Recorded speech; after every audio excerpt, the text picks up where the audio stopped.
Assalamualaikum warahmatullahi wabarakatuh.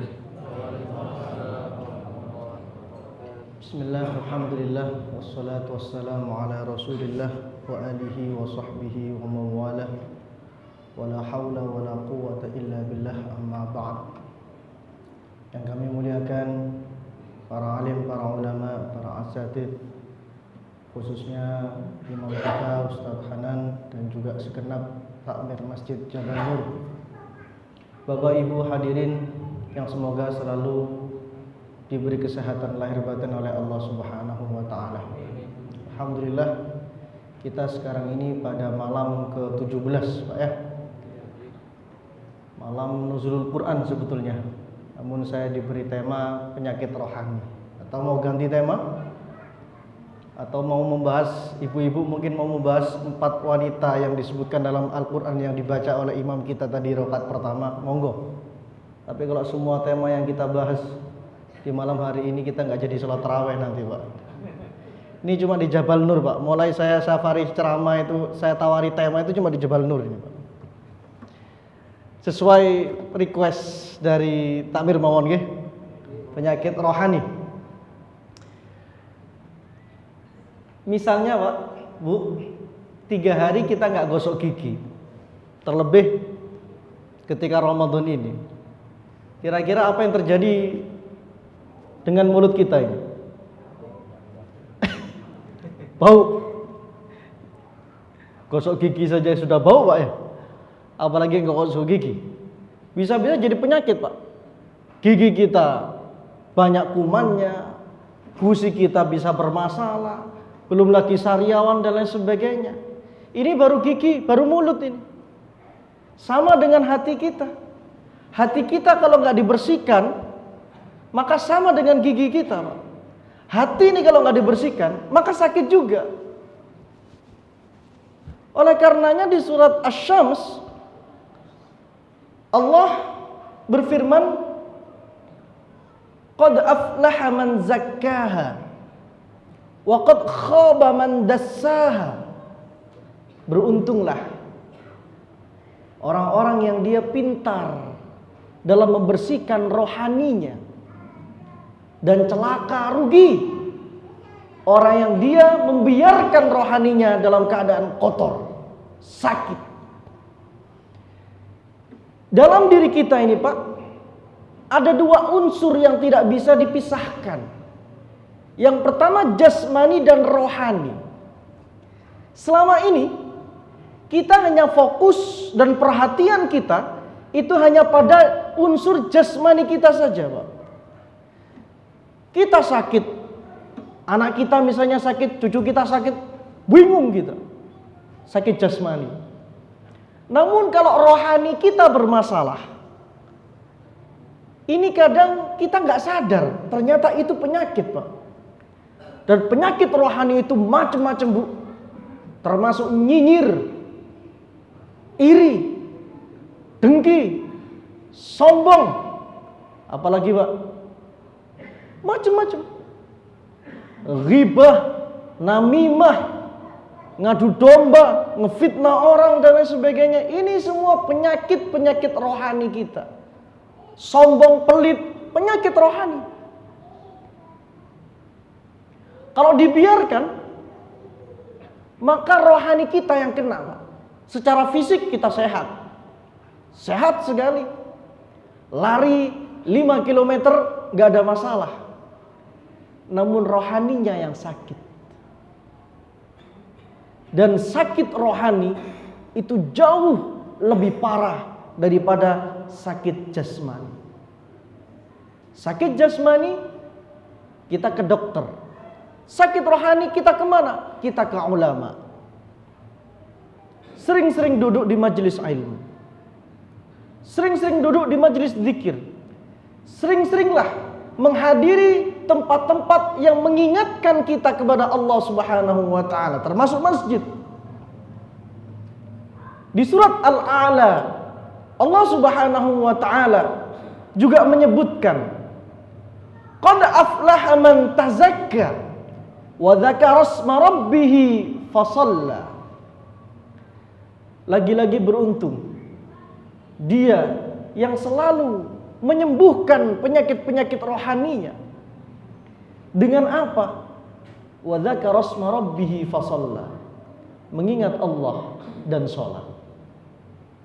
Maka seharusnya kita semua yang ada di masjid ini, Bapak Ibu sekalian, yang ingat Allah, yang rajin sholat, harus memiliki rohani atau hati yang jauh lebih bersih dan sehat daripada orang-orang di luar sana yang mungkin mereka masih bolong sholatnya, masih sedikit zikirnya.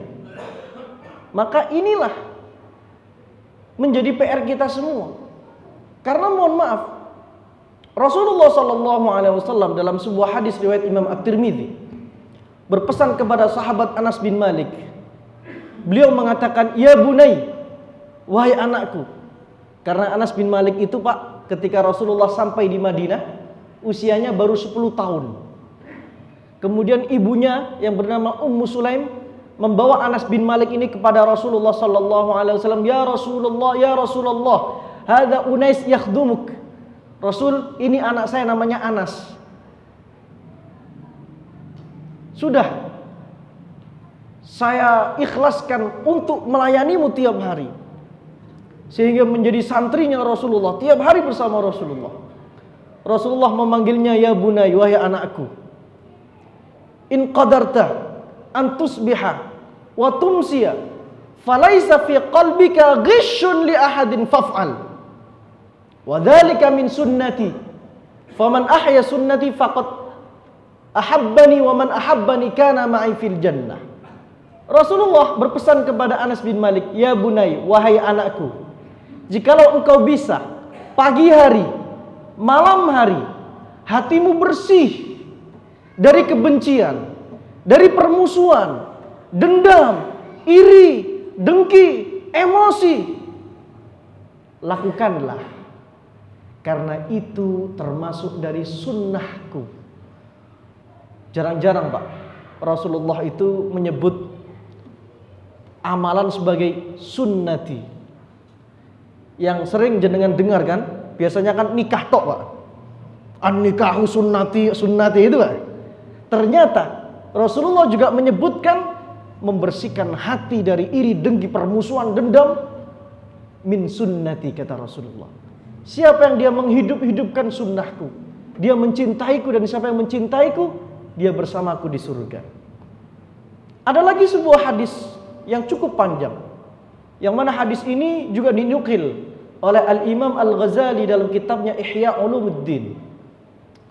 Rasulullah SAW ketika berkumpul dengan para sahabatnya di Masjid An-Nabawi, di Masjid Nabi, Rasulullah mengatakan, "Perhatikanlah wahai sahabatku, nanti akan muncul dari arah sini dia penghuni surga." Di Rasulullah menyebutkan bahwa orang ini belum mati, tapi disebut sama Rasulullah dia penghuni surga. Rasulullah penasaran. Kemudian muncullah anak muda yang tampan, yang sangat sopan sekali, hatinya ini bersih sampai menerangi wajahnya yang bersih. Kalau bahasanya ibu-ibu, inner beauty. Saya sama Ustadz Hanan gak ada apa-apanya, Pak. Ngaduh, ganteng sahabat itu.